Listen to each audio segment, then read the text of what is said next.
Art Bentley. He's a blues guitarist and songwriter. Since releasing his first recording effort in 1995, Art has produced 16 albums to date. Some are home studio recordings, while others are recorded in Nashville or Memphis. One song from the first Blue Contagion project, Build It on a Rock, gained international attention through blues channels on radio and internet. Please welcome Art Bentley. Hey, man.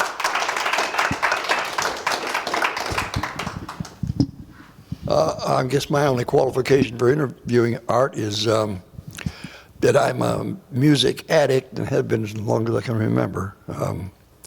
Any kind of music, except some of the more recent developments in pop music, which involve sampling and bad poetry set to noise.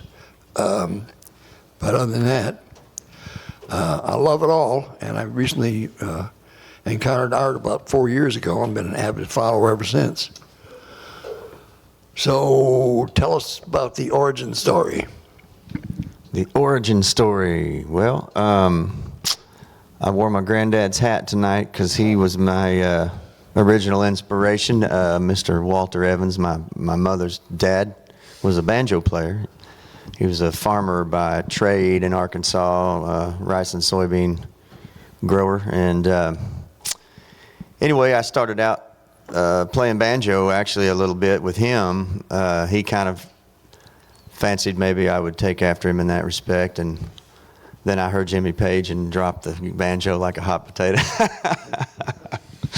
But anyway, that's how I started out playing and learning chord changes and rhythm on guitar, was getting together with him and his old buddies down in Arkansas, bluegrassing around Mountain View, and he had an old fishing camp, as we called it, and he and I would sit around and play along to Hank Senior records, and that's how I learned, like I said, chords and chord changes, and then playing bluegrass and gospel with him and his buddies, was a lot of fun. Anyway, that's the origin of, from the very beginning, I suppose, but the origin of playing music for people happened here in Springfield, if that's of any interest to anybody. Tell the story. Yeah, I quit going to school here at SMSU because all I wanted to do was play. And my dad did not understand that, and I kind of kept that a secret for a while, that I had already quit school. And didn't tell anybody, but I got a job. I was telling these guys earlier, I got a job at Summerfield Greenhouse down here, and started going to work every morning at like 5 and making potting soil and working in the greenhouse and doing all that was involved with that, which I kind of related to it because it was farming on a small scale, and I'd been around that in Arkansas with my granddad. But I would get off at like 2 in the afternoon, so that let me I was free to play music and then do gigs at night, and that started happening. And anyway, that's how it started. Was I started having time and being away from school and all that it required, and then started trying to learn enough songs I could, think about going out and playing for people. And I wound up at open mic night at the Outland, which were Tuesday nights at that time. And a guy named Craig Watkins, that I wanted to make sure and mention, he gave me my first opportunities here in town. He owned the Outland, and he also owned Cully's, if I remember correctly. And so I started getting popular at the open mic nights, and so then he asked me to host open mic night.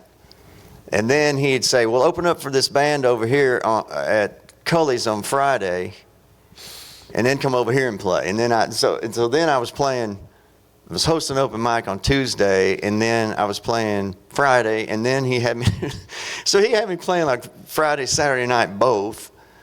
And then suddenly I was like, holy cow, I can totally, start thinking about making a living playing. He had me playing so much, and looking back, it was funny because he wasn't paying me much at all, but it was awesome to be paid, So That's how it started, and it literally snowballed after that, and it just took over my life, and I've been busy ever since.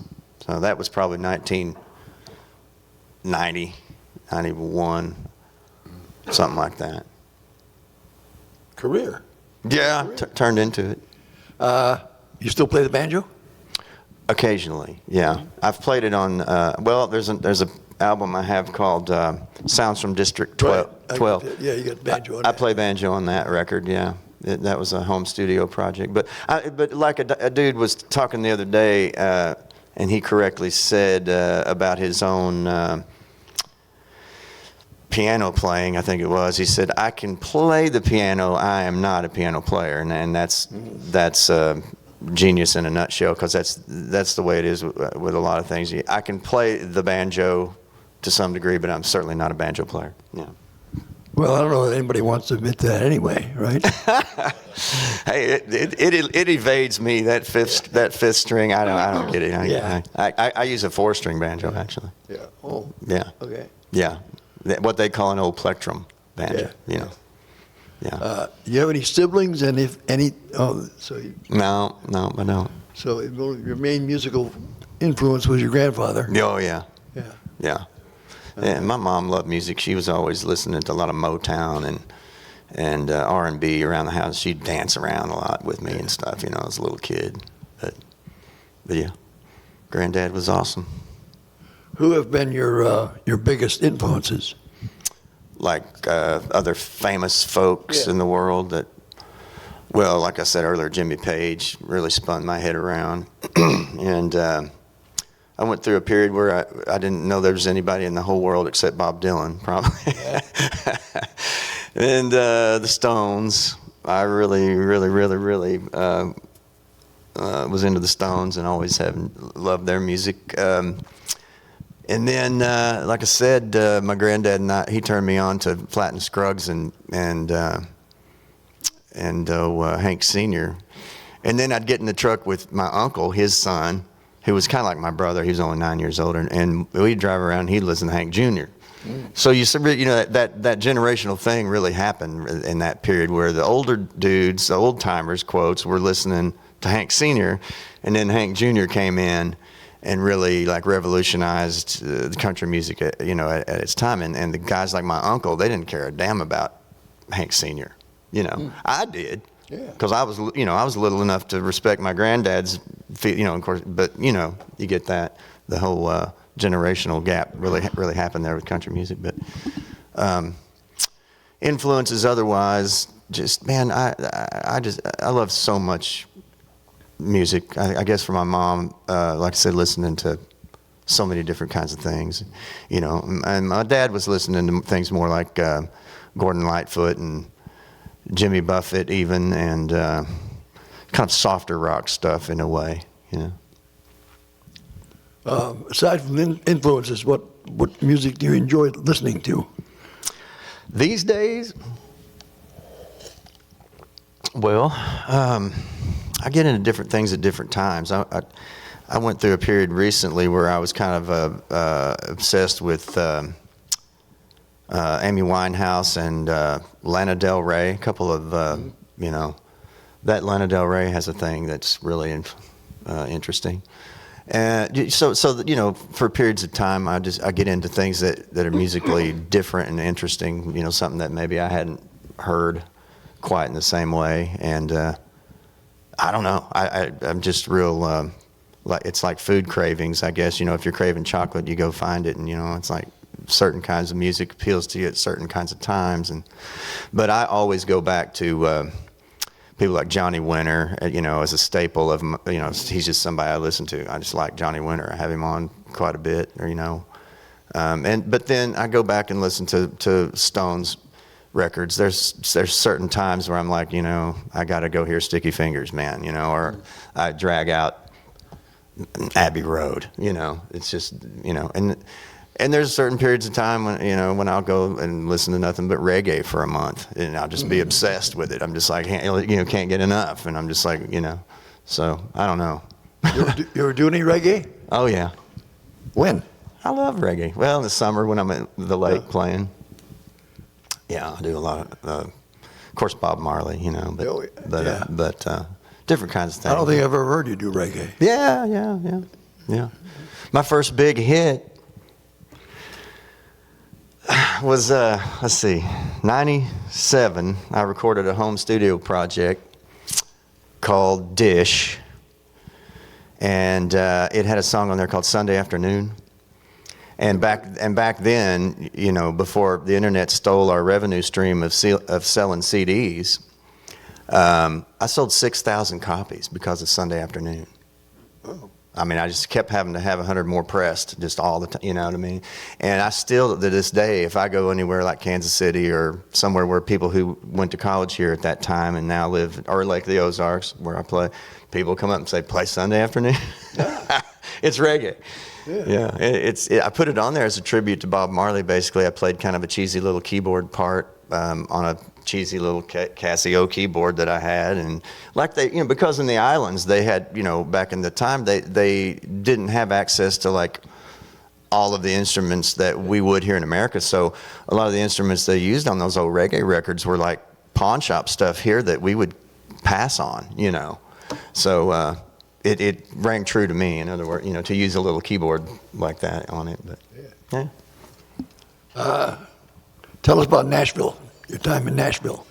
Nashville.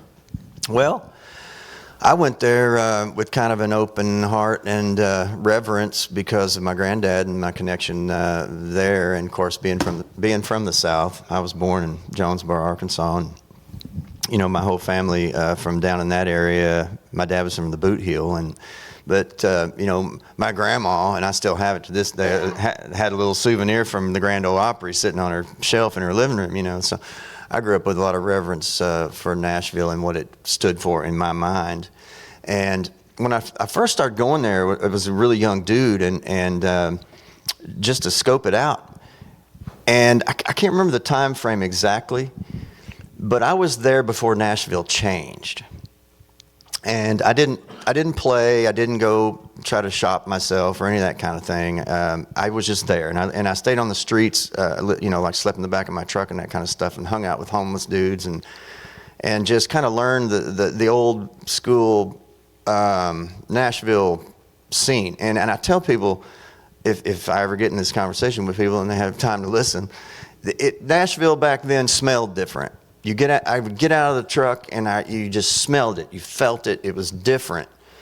And I'm so glad I got to experience it because it's gone.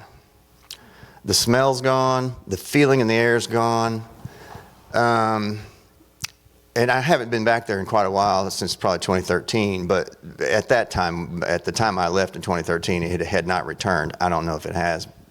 But point being, it was a time that I'm glad I got to see, because it was a time when all the curio shops had been boarded up, all of the Music Row souvenir shops and the record your own voice on a cassette tourist stuff, you know, had all been boarded up.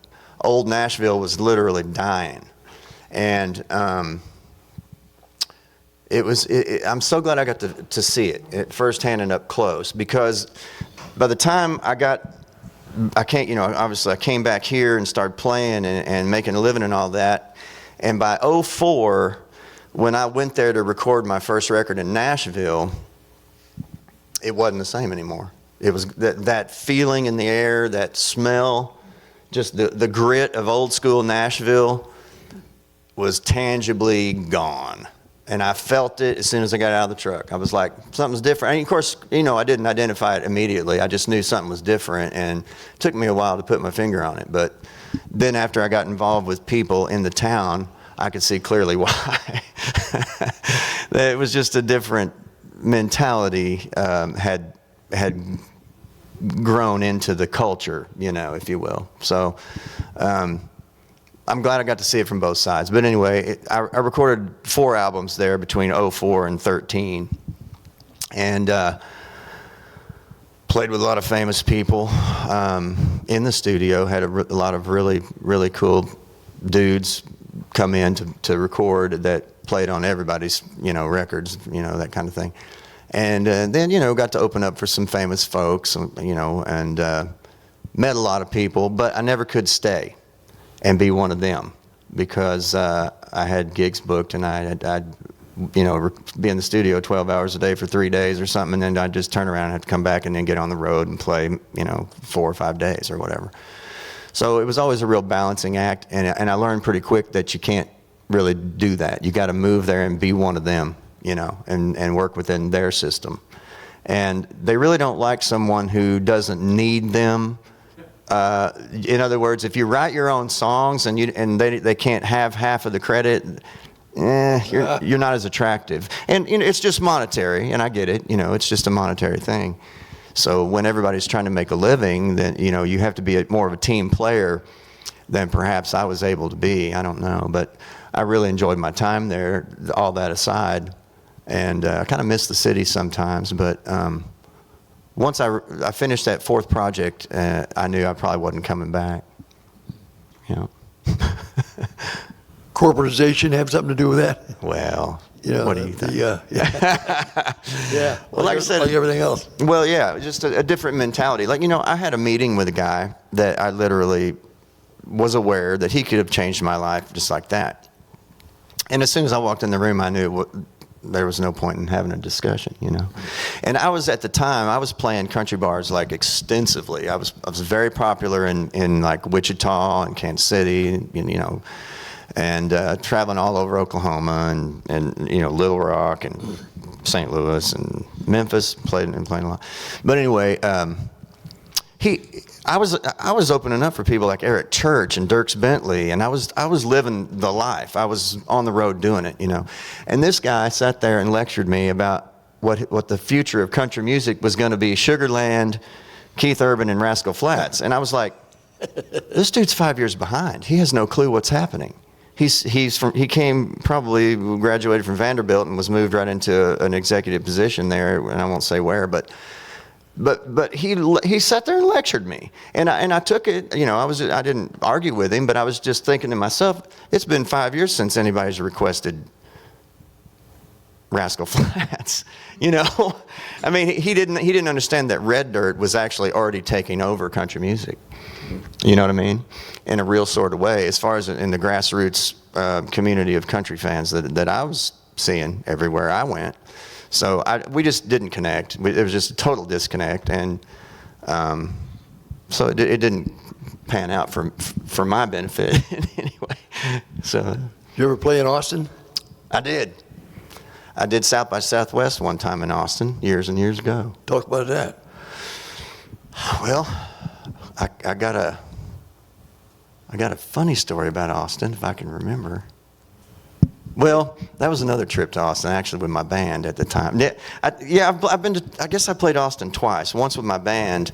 Fat Tire Beer Company sponsored me on a tour one time, and it wasn't South by Southwest, but anyway, we were on a tour sponsored by Fat Tire Beer, and we wound up in Austin to do a show in the park. And we had to be somewhere else the next night, really far away. I can't remember. But so we played this show in the park and went great. It was a beautiful, giant park. And so I had this RV with me and the guys in it and a big trailer on the back, right? So like a 30-foot RV and a 10-foot trailer, you got a lot of, you got to have some skill to maneuver, right? Yeah. And so I knew we had to be a long ways away, and I got up and I said, man, guys, chill out, just go back to sleep, but I got to drive this thing out of here, And so me and my bass player, Brian, we were trying to turn this thing around in this park, and we wound up hitting a pole, a big pole, and with a power meter on it, right? This power meter shoved through the back of the trailer, and it was like, because it was pitch dark out there, and we were turning around in the grass or wherever in this park. And I thought, oh Lord, no.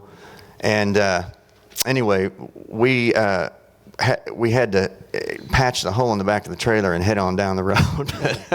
It was one of those perilous events that I won't ever forget. Yeah. And I think Sheryl Crow was on the stage the next night. I pray to goodness they had power. I don't know. I can't tell you. Anyway, that's all I can remember much about Austin. Yeah. Yeah. Talk about the band you got now. Yeah, Blue Contagion. Yeah. Well, it's always been a dream of mine to have a blues band and to play electric, doing the acoustic thing so long. Solo acoustic gigs have been my bread and butter, but putting a band together is a tough thing, You're dealing with a whole lot of scheduling for practice and just people's personalities and all that. It's tough to get an act together. And I've had a lot of bands over the years, doing different kinds of things and styles, but finally got a band together, I guess 2019 maybe. I lose track of time. But my only goal really was to record an album. I was like, I want to get a blues band together. I want to, originals. I want to use these original songs I've written and put an album out there. And so we went to Memphis, and I checked out different studios down there and landed on one called American Recording, which is where Elvis did a bunch of his 70s stuff, like In the Ghetto, and then, Dusty Springfield did Son of a Preacher there. A lot of famous stuff happened there. I think even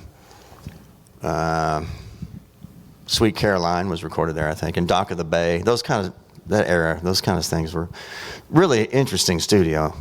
And anyway, so we busted our butts, traveling back and forth, going to Memphis, staying in hotels, recording, working our butts off, getting this record put together. Got it done. And I had all these plans of us getting gigs in different cities I had contact with, and this and that and the other. And then COVID came along. And every place shut down except Lake of the Ozarks, and thank goodness, because I was like, well, I guess I'll just get back to work. So that's what happened. It kind of put the kibosh on that. But the silver lining was I gave the record to KWPQ here in town, the blues station. Mm-hmm. They picked a few songs off of it and started spinning it. And the next thing I know, I'm getting fan mail from all over Europe and the Canary Islands and strange places like that where the blues DJs were playing American blues music. And so that was pretty cool to suddenly get fan mail, emails wanting autographed pictures of the band and stuff like that. And so, which album was this? That was the original Blue Contagion album, the blue one. Oh yeah. Yeah. That's a good album. Build It on a Rock was the song. Yeah, thank you. Thank you very much. Great album. I appreciate that. And then lo and behold, we had shot some video, and we didn't have a video up on YouTube or anywhere for Build It on a Rock. So I don't want to go into too much detail because I'm not trying to be hard on anybody, but trying to put a video together for that song caused a riff between a band member and another band member's spouse, and the band broke up. And I woke up one morning and the band was broke up. I'm like, whoa, what happened here? And so I had to go back to the drawing board, and I already had songs written for the second album. So I just went to Memphis by myself and recorded an acoustic project called Heart So Blue, and Motor City Blues came off of that one. And then finally hustled around and got some more dudes to be Blue Contagion again, and we just finished this one called Goliath. And I finally pressed vinyl for the first time in my long musical journey. But like I said, 16 albums, or like someone said earlier, I think this may be the 16th. But I'm really proud of that. We finally pressed vinyl, which is pretty cool. And so as it stands, we're probably going to do an album release party on the 12th this month, maybe, over at Carrie's. Cool. Friday the 12th. Yeah, Friday the 12th, I think. But I appreciate you asking about it. Well, the band you got now is pretty damn hot. Well, thanks. You got that new keyboard player. That kid's got it all together. Yeah, isn't he great? Yeah, he's a good dude. Yeah, Mitch, the bass player, brought him into the scene. Met him somewhere, but Braden and I really hit it off, and it's nice to see a kid from his generation with such good work ethic. And he and I actually are working on a jazz project because he's kind of a jazz head, and he's got young buddies that they get together and play jazz. And I said, well, hey, I got some songs I've written. I'd like to, no, it's kind of another bucket list item. I'd like to put out a jazz album, crazy as it may sound. I write songs of all kinds, but so we're working on that this winter. Yeah, I'm ready. Yeah. Get it out there. Yeah, well, we're still in the rehearsal phase, trying to get the songs together to get into the studio. But I have already talked to the studio here in town. Oh, and by the way, this was recorded here in Springfield. My boy Jeff Smith up at Studio 2100 here in town. When I was tired of doing the traveling, and my mother was ill and had to stay closer to home. And so I started hunting around for a studio here in town. And by golly, Jeff had been behind the dashboard of that mixer as long as I've been out on the road hammering, and by golly, he is fine. He's very talented. And like I said, I've had enough experience around in other places that I was like, wow, Jeff, hallelujah, praise the Lord, I'm glad you're here, because it allowed me to stay home. And Is that the studio up on National? yeah, I think it's National and Dale. Yeah, I know that. Mm-hmm. Yeah, he's a great guy too, by the way. Yeah. You were the Blues Society of the Ozarks representative to the International Blues Competition this spring. Mm-hmm. That's the second time, I think, right? Tell us, a second time. Yeah, I did a solo thing one time. First time. Yeah. Tell us about that, the solo one. Well, I got disqualified for being late. I didn't know. I didn't know. Well, they have an orientation, and you're supposed to go to it, and I was there, but it was in this giant auditorium, and the dude was from here to that bar I can see through the other room, and he wasn't speaking on the mic clearly, and I kept saying, what is he, I felt like that scene on the Monty Python, and they're like, what, when he's in the Sermon on the Mount, and they're like, what do you say, Blessed are the Greek. Blessed are the cheesemakers. Anyway, they said, you're supposed to be there a half an hour before the first performer starts. And I thought I was supposed to be there half an hour before my performance. So I knew what my time slot was. I showed up half an hour or 20 minutes, whatever it was supposed to be, before my time slot. And everybody looked at me like I was, I won't say that phrase. But anyway, they looked at me like I had really done something wrong, and I was like, what's going on, guy, Sure enough, yeah. So they were very strict about their rules. But we went, the band and I went, was it last year? I guess it was. No, it was just the past winter. Yeah. Yeah, just last winter. Yeah. Like December or something. It was cold, I remember that. Early January. Yeah. And where was it? In Memphis on Beale Street. Yeah. And I was extremely proud of us. We had just, I'm not sure if we were even done recording, but all we did was original songs. And they tell you going into it that they want you to play original music, and that weighs heavy on the voting or whatever, So we got up there and did 5 or 6 in our allotted time slot of 25 minutes or whatever it was. We did 5 or 6 all original songs off of this album, and that's all we did. And I sat there and watched other people play covers, and they'd do 3 songs and drag out a cover song for half the damn time. And they cut us. We didn't get any respect at all. I was like, wow. Well, I was joking with the guys. I said, guys, it was my wardrobe. I know it was. Because the ones they picked all had flashy, like, zoot suits on, and they jammed for 15 minutes on one song. Like the squirrel nut zippers? Yeah. Well, yeah, like Jim Carrey in The Mask. Yeah, right. So I told the guys, I said, it's my fault. I should have worn a red suit. I'm sorry. Yeah, it is what it is, though, Being judged is always a harrowing experience in a way. And it's not something I'm ever excited to sign up for, because it's all subjective, and that's okay. It's not. You can't be mad at anybody about it. People have their tastes, and they're gonna view you however they view you, you know. So if you put yourself out there for it, get ready to get stomped, because it can go that way. But anyway, I was really proud of us. Honestly, I thought we did great at the show. You told me you had the crowd in your hand. Well, it sure felt like it. Yeah. And I had the black bouncer there, a really sweet guy. He and I talked a lot while other bands were playing, and he said, "Oh, you'll be back for the next round." He goes, "You're the hit me." He told us. He told, you know, and I was like, "Why would this guy blow smoke?" You know, I don't think he did. I think he was being honest. You know, he liked If Whiskey Was a Woman. Yeah. Yeah. You know, Who doesn't? that song. He went on and on about it. Anyway, it's already kind of a hit, I think. Yeah. Well, let's see. What do you got on here? Get a lot of requests for that one already. You got Motor City Blues again. Yeah. Yeah.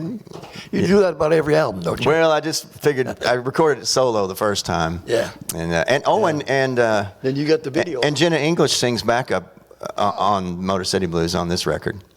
Jen English. Because if you go, I've got a video for Motor City Blues we shot in Memphis, and I had hired 2 backup singer girls in Memphis. Yeah, I've seen it. Yeah. So when I re-recorded it with the band, Jeff here at 2100 knew Jenna, and he said, "Oh, I got a girl with a voice you'll like." And I was like, "Well, let's see what's up." And she came in, and I was like, yeah. You know, she's all over the place. She sounds good. Yeah. She sounds great on here. You'll have to hear it. Yeah. Yeah. Okay. What else you got? What else you got? You know, Art, you mentioned about today's musicians don't have the stamina or the, what you mean? Well, what did I say? I don't recall. Well, you're talking about putting a band together and the fact that the younger players don't seem to want to. Oh, I said. No, I was just complimenting my keyboard player that he has great work ethic. Right. Yeah, that's what I was commenting on. I've experienced different from other kids of his generation. Yeah, and so not to be hard on anybody in particular, but I was really impressed with this fella because I didn't have any real preconceived notion, but I knew he was young, you know.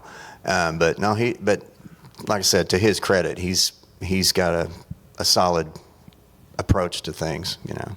How many folks are in your band now? 4, counting me, just keys, drums, and bass, and then me on electric and harp. Sounds great. Thanks, buddy. Oh, yeah. I appreciate it. Appreciate that. Well, it's a this- labor of love. And this guy gets more sound out of an acoustic flat top than anybody ever heard. Oh. You beat that thing to death, brother. Well, I've spent a lot of hours beating on them.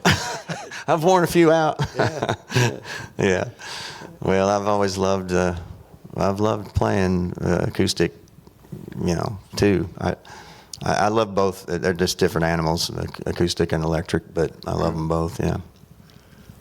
Well, I get out and hear a lot of jazz, and there's a lot of really young kids coming up there Cool. that are really good. Cool. Yeah, they got talent, they got dedication, and Yeah. I don't know. Well, that's great. Just keep coming. Thank God. Yeah. Yeah. Well, it's like love springs eternal. I guess so does music, or the love for it. You know. But this guy's got. Just lost a step lately or something. It doesn't seem to. I see it coming back out because people are getting tired of rap, but you know. Yeah. But it seemed like it got thrown back into the closet. Absolutely, as an antiquated mode of expression. Yeah. I think rap has done a lot of things in a disservice. R&B for one, and I think that's an interesting observation about blues. Yeah, it took a back seat as an antiquated kind of a style. And I think it is time. And I've seen the guitar players, you know, the young guys that, you know, Right. we were talking about Billy Brown and Yeah. those guys. They just, you know, they were like walking guitar players. Jimmy Friend, I mean, Yeah. you don't see those guys anymore. Right, I agree. I know what you're saying.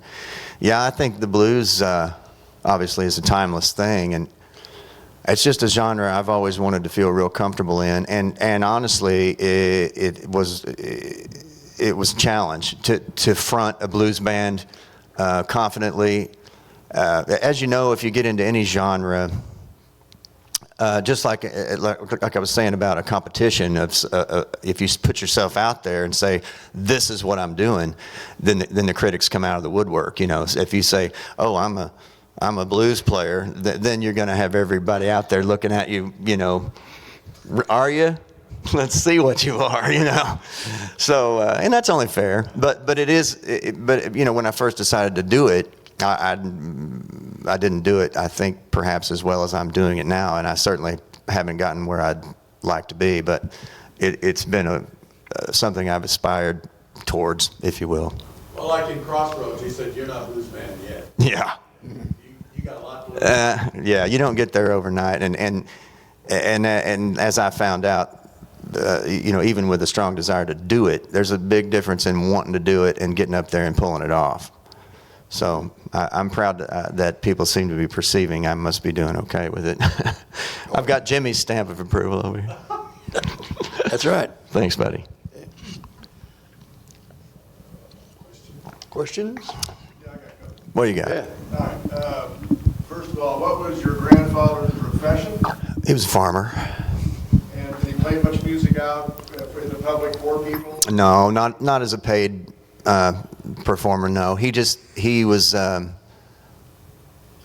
got up every morning like at 4 before he'd go out and check his crops, and he'd play the banjo and, you know, have a cup of coffee, maybe smoke a cigarette, and in the back room. And then, but he had buddies that they got together like every Tuesday night, you know, and did a jam thing. And I remember his old buddy Jake, red-haired dude. He was the flat top player and singer mostly, and played harmonica some. And his wife was a stand-up bass player, and she'd always pop a bunch of popcorn and get out a bottle of Fanta or whatever, you know. And it was just a thing they did on Tuesday nights, you know, under a carport when it was warm enough, or in the house in the winter, you know. But then if you've ever been to Mountain View, Arkansas, you know that's kind of the bluegrass folk mecca of you know, the Ozarks. And so that was always a real thrill. And bluegrass festivals. I remember going to a lot of festivals with him. And a festival back then was a much smaller event. It was, you know, more like a big potluck with, you know, 50 people maybe. But I went to a lot of those with him. But he was a darn good banjo player, and people were always happy when he showed up, because you know, there's always guitar players and usually a couple fiddlers, but the banjo, at least at that time, was a lot more rare for a dude to be able to step in and sit down with his banjo and join in. So he was always. My other question is, what were you studying at MSU or SMS before you left? SMSU, yeah. Well, I came over here. I grew up in West Plains, and we were a big heavy-duty track and cross-country town. And so I ran track and cross-country, and actually had a scholarship to run. And so I ran my freshman year. I had a full ride over to Cape Girardeau at SEMO. Had like half academic, half. So I went over there to do that, but I didn't like it there, and my girlfriend was here in town, so I transferred to SMS. And I liked Springfield anyway. I already knew I'd much prefer to be here. And so I was trying to study English, like composition, and I was trying to take some chemistry and biology, and I just hated every second I was in class. I didn't have any interest in any of it, really. And the funny thing, the only thing I really remember towards the end was I couldn't balance equations in chemistry. I was like, what the hell is going on? And then I remember studying Shakespeare, and I felt like I really understood it. And then I listened to the teacher explain her take, and I was like, I just can't, I don't even know what. I'm like, either I'm totally clueless or she is. And so I had to check out, man. I just couldn't take it. So I just wanted to play guitar, man. That's all I wanted to do. What's your favorite guitar? Gibson's. Absolutely. That's a given blues, but I'm a purist, yeah. Yeah, you mean like yeah, the model. the models? Well, man, over the years I've been in love with several. I used to use a lot of J45s. I wore a few of those out back in the day when I used to stand up and play. Early on, I played some Frankenstein stuff. I had an old Gretsch I took the neck off of, and I put a Taylor neck on it because I'd bought a Taylor and wound up not liking it. but it had a bolt-on neck, so it was easy to take off. I used to just mess around with instruments a lot. But anyway, I guess the first, I stumbled onto it, what's called a Gibson E8S, which was electric acoustic slimline. Interesting guitar. I still own one, but the first one I had really kind of changed my life. It was a cutaway, and it looked like a jumbo, but it was thinner, you know, so it allowed me to grow a little bit, and I wore it completely out. I mean, it was beat to hell and worthless by the time I had to get rid of it. And but anyway, then I moved on to, like I said, J45s, and then started really getting into the LOOs, the smaller body parlor, you know, types, and I kind of like the parlor size for most acoustic applications. You know, in the studio, I like the J185s, and What's your electric? I love my Firebirds and my SGs. That's kind of my thing. I like them both. They're such different animals. They're both just. No 335? No, now I probably can't afford one. They're so high now, you know. But no, that's a beautiful thing. The hollow body stuff I haven't ever owned or gotten heavily into. I have an antique that someone gave me. It's a 3/4 scale. I forget the model. It's like a ES. I want to say 135. I think that's right. Yeah, took a word out of my mouth. It's a 3/4 scale, and a fan of mine brought it to a show one time and said his mother ran a country bar. It was like a barn up in Minnesota or somewhere, and that Johnny Cash had come through there and played, and his guitar player had actually played on it, like, you know, took it and played on it, and he wanted me to have it. Couldn't believe it. 3/4 scale. But anyway, I don't know if you know what 3/4 scale is. It's much smaller. We'll get you here in a sec. And but anyway, that's the only hollow body I have, and it's a beauty. It's just an odd little duck, you know. But there's a gal back there with a question. In your bio, it was mentioned that you wanted to work on a future jazz project. What are your thoughts on that? I'm working on one currently. Yeah. I've written. You know, at the heart of most of this, you know, is songwriting actually, and I've always written, and actually that was always the highest calling to the whole thing, or the biggest mystery to solve. Let's say is how to write a song that people care about, you know, or remember, or, you know, to capture a melody and a lyric that anybody gives a damn about, you know. And so, you know, there's times when I've really focused on things like Dean Martin and Frank Sinatra, like, what the hell are these guys about, you know? And so I've written some songs kind of in that vein, you know. What's up? So on all the songs you've written, can you tell us what maybe one of your favorites is, and what it's about, and why it's your favorite? Yeah, man, thank you. Man, you know, 16 albums and a lot of songs that hadn't even made it on albums yet. There's a lot out there, and sometimes I'm reminded of songs that I literally have forgotten about writing. But there's an album I did, Sounds from District 12. There's a song on there called Poor George. Yeah. It's like 16 verses long. It's like a real Dylan-esque. It's like a Dylan, you know, it's a storyline thing that I heard it the other day, actually. I was checking out Spotify, and it came up on a playlist, and I was like, what in the world? And I sat and listened to it while I was driving for the first time, and I don't know since when I had heard it last, but I was like, wow, I'm really proud of that. That's, you know, it hits you different when you get away from it after a while. You don't even realize it was you to some degree, or that you had anything actually to do with it. You channeled it somehow, and there it is. And so that's one for sure. But I love Motor City Blues. I love that. I'm proud that I wrote that one. It's just got a thing about it. And then on that first Blue Contagion album, there's one called Just Another Fool. Mm-hmm. I love that song. Every time I just love that song. And I've been trying to teach it to the guys so we can play it out. Yeah, it's on the first band project we did in 2020. Yeah, it's interesting to me. What's up? How'd you end up playing at Lake of the Ozarks? Is that your main gig up there? Well, it's been a heavy contributor, yeah, for quite a while now, decade or so. I lose track of time, honest to God, I couldn't tell you for sure, but. Well, I just wonder if you were running from Branson. Heck, man, I've played in Branson a lot too. They quit calling. I don't know. I always tell people I don't take nothing for granted because you don't know when the phone's going to stop ringing. That's how it is. But Where'd you play in Branson?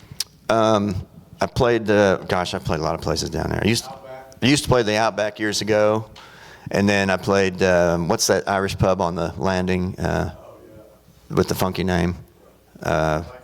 Waxy O'Shea's. I played there a ton. Yeah. Anyway, yeah. But Lake of the Ozarks, I stumbled, as they say, ass backwards into that. A guy named Mark Barrett, who's a major player at Lake of the Ozarks. He owns Dog Days and Shorty Pants and several other Wobbly Boots barbecue there on the Strip, other properties. But anyway, he heard me playing at a college bar here in Springfield and got a hold of me and said, I want you to come play Dog Days, Lake of the Ozarks. And I didn't think anything about it, really. I was, used to booking gigs sight unseen and from people I didn't know and whatnot. But I'd never been there. And I thought, well, it's another gig, And the next thing I know, it basically took over my life between May and October. Every year, I was just like, wow, what happened here? But, as you age, your priorities change and this and that. And my mother became very ill before she passed away last January for the last decade. And it was a blessing because it got me off of the road as far as like I said, Oklahoma City, Tulsa, Little Rock, St. Louis, Memphis, Kansas City, traveling all the time.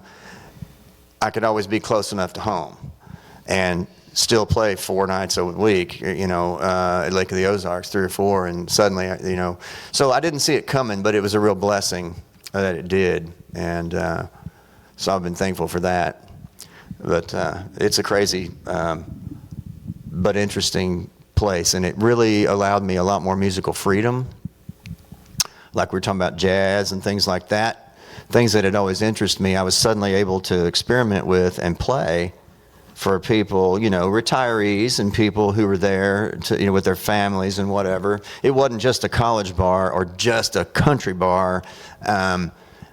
It just, Resorts and places. Yeah. It just was a bigger, I guess, smattering of all humanity there, and it just freed me up almost completely to just literally play whatever I felt like playing. It's pretty popular with St. Louis folks, I understand. Sure. And kids and stuff. Sure. It's quite a contrast between maybe their culture and the one that you would be around in Branson. Yeah. It's already established as a country kind of a place. Right. Where you can kind of let it hang out, maybe. Yeah, to some degree. It's not as wild and crazy as everybody kind of paints it to be. Now, I've seen it at times when it was, and there's a late night element, like down on the Strip, maybe down the Dam Strip area. But you get to Margaritaville and places like that where I play. It's been really nice, and. Like I said, a much more family-oriented, mature situation around than you would expect, perhaps. Yeah, maybe so. Kimberly used to be that way. Kimberling, wow, yeah. Boys and all that when we played there. I bet, yeah. What's up? Did you ever see Black Oak, Arkansas, or Jimmy Driftwood? Interesting you would ask. Talking about, That's where you're from. right, yeah. Talking about, I've never met any of those fellas, no, but the Jimmy Driftwood thing, I have a cousin, we call her Kimmy Driftwood, actually. She's retired and lives on a lake, and she's always she's crafty, making things, so we call her Kimmy Driftwood. But, no, that's an interesting connection because I grew up in West Plains and I knew Porter Wagner. And Porter Wagner discovered Jimmy Driftwood, from what I understand. And if I'm misspeaking, if I've forgotten the details, but there was if I remember correctly, Jimmy Driftwood was a school teacher in Snowball, Arkansas, and he wrote the song Battle of New Orleans, which I remember singing as a little kid. Me and my cousins thought it was awesome. You know, touched the gator off or powdered his behind. You remember that? Yeah. The gator lost his mind. Yeah. We loved that song. But anyway, so my granddad, you know, obviously being playing in Mountain View a lot, and me going there with him a lot, I ran across the name Jimmy Driftwood a lot. And then when I got older, and they started inviting me back to West Plains to play shows and stuff, you know, then I kind of got connections with some people, like maybe Russ Cochran and Michael Cochran, who a lot of people around here knew Michael Cochran. But the Jimmy Driftwood thing was always fascinating to me because of that song from being a little kid, and then seeing his theater. And I've read extensively. I've gotten history books and stuff about all that from Mountain View, you know. But interesting question, Bud. I appreciate you asking about that. As far as Black Oak, Arkansas, no, I never met Jim Dandy or anything. What's up? Can you get into the jazz situation? I mean, talk about that a little bit.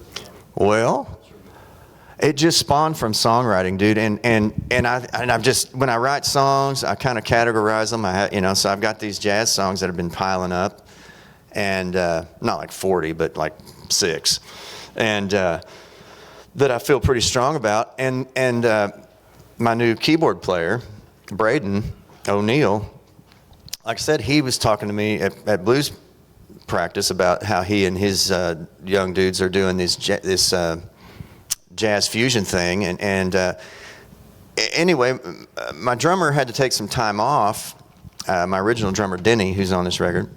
And it kind of left a little space in time, and my lake season ended. And I told Braden, I said, hey, man, I said, while we're kind of in this downtime, I want to play these jazz songs for you and see what you think, because I really want to record them sometime, and I haven't had the time or energy for it. And I just felt like it was just, you know, fate or kismet, whatever you want to say, the opportune moment, while I had this kid who was into jazz, and somebody I could kind of bounce it off of. And also, he's musically savvy. He can chart things out for other people to read. And so we started from there, basically, and we're still rehearsing every week, heading towards the studio this winter, hopefully. Yeah. Thanks for asking, Randall. Put a band together for it? Well, yeah, I got a new drummer. He's the one that played with me the other night. He was filling in. Yeah, he was filling in for Denny. But John's actually a jazz drummer at heart. He's got it. And Braden's bringing in his jazz bass player sometime soon, and because we're going to see how that feels. You know, I can't think of his name. I haven't met him yet. But I'm assuming he'll work in the studio, and maybe we can get it together. I'm getting the red light. Yeah, I'm getting the cut your throat. So I guess we're done. Well, it's been a pleasure, y'all. Thanks. Appreciate it. Thank you, Art. Appreciate you making it out on this cold night too. I'd like to thank you, Art and Jim, for presenting, and it's been fun listening to your story.